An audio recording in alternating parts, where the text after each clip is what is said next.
Hi everyone, it's Justine here. Just wanted to provide a quick instructional video on how to enter daily equipment hours into the Milestone app. For entering equipment, there are two sections you need to complete. With recent app updates, the equipment meter readings and the equipment production hours are no longer connected like they used to be. So now we're entering the equipment meter readings separate from the actual equipment production hours within the production screens.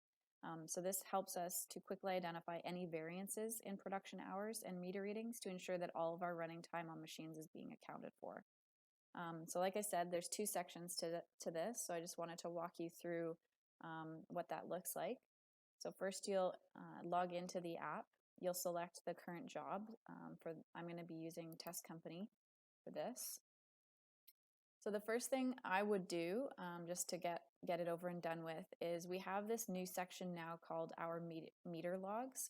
So this is where you want to enter the end of day meter reading on the machine. So at the end of the day, basically take the end of day meter reading and just enter it here, and that's it. Pretty straightforward. There's no start time anymore. There's just the end time required. So all you have to do is enter the meter reading here. So I'm going to put in 1005 and submit.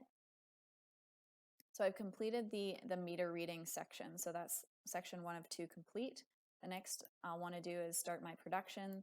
So you go through your basic steps to initiate your production, enter in your materials. So I'm just going to use one for test purposes, as it doesn't allow me to leave it empty. Complete your labor section as well. And then when it comes to your equipment, you still want to continue to say, I used 2 hours on this machine. Maybe in another production on a different bit item or assembly, you would have completed 2 hours on the JD50 again using something else. So then you'll go into that production and account for those 2 hours on that separate production. But pretty straightforward, just accounting for the equipment time that you're spending with on each bit item and assembly.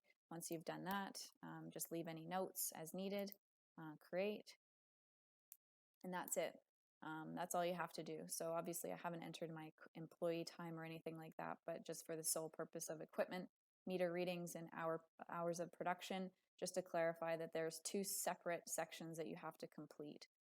If we don't have these meter readings at the end of each day, then that basically messes up our meter readings that we're tracking on a regular basis. So it's really important that we're entering those meter readings every day. And like I said, again, it's just the end of day meter reading. So all you have to do is enter it in. At any point in time, if you've messed it up, it only takes the last recorded meter reading. So all you have to do is come in here and adjust it and submit it again. So every time you're submitting, it will update it.